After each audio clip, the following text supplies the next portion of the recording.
মধ্যপ্রাচ্যে চলমান সামরিক উত্তেজনা আবারও নতুন মাত্রা পেয়েছে।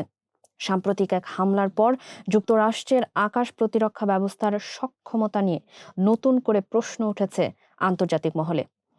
বিভিন্ন আন্তর্জাতিক প্রতিবেদনে দাবি করা হয়েছে, ইরানের ক্ষেপণাস্ত্র হামলায় জর্ডানে মোতায়েন করা মার্কিন প্রতিরক্ষা ব্যবস্থার একটি গুরুত্বপূর্ণ রাডার ক্ষতিগ্রস্ত হয়েছে। এই রাডারটি যুক্তরাষ্ট্রের অত্যাধুনিক terminal high altitude area defence বা থার্ড ব্যবস্থার অংশ।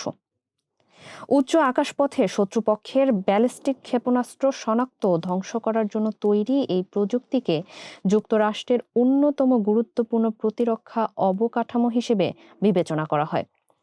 বিশেষজ্ঞদের ভাষায় থার্ড ব্যবস্থার শক্তিশালী রাডারই মূলত পুরো প্রতিরক্ষা কাঠামোর চোখ হিসেবে কাজ করে, যা শত শত মাইল দূরের লক্ষ্যবস্তু শনাক্ত করতে সক্ষম।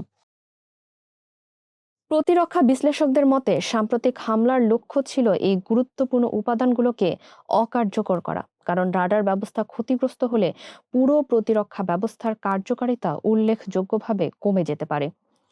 মধ্যপ্রাচ্যে ইতিমধ্যে আকাশ প্রতিরক্ষা ব্যবস্থার উপর চাপ বাড়ছে।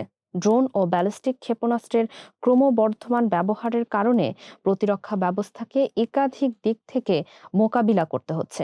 এই প্রেক্ষাপটে আলোচনায় এসেছে আরেকটি মার্কিন প্রতিরক্ষা প্রযুক্তি, প্যাট্রিয়ট প্যাক-3, যা স্বল্প ও মধ্যপাল্লার ব্যালিস্টিক ক্ষেপণাস্ত্র প্রতিরোধে ব্যবহৃত হয়।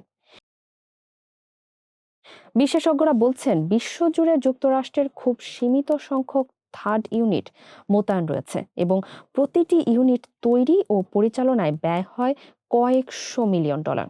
ফলে এ ধরনের কোনো ক্ষতি শুধু সামরিক নয়, কৌশলগতভাবেও বড় প্রভাব ফেলতে পারে। এছাড়াও আধুনিক যুদ্ধ এখন শুধু অস্ত্র বা সেনাশক্তির লড়াই নয়, এটি প্রযুক্তি, কৌশল এবং প্রতিরক্ষা ব্যবস্থার সক্ষমতারও কঠিন পরীক্ষা। মধ্যপ্রাচ্যের আকাশে চলমান এই প্রতিযোগিতা তাই বৈশ্বিক সামরিক ভারসাম্যের দিকেও গুরুত্বপূর্ণ ইঙ্গিত দিচ্ছে। ফারিহা আহমেদ, মানবকণ্ঠ।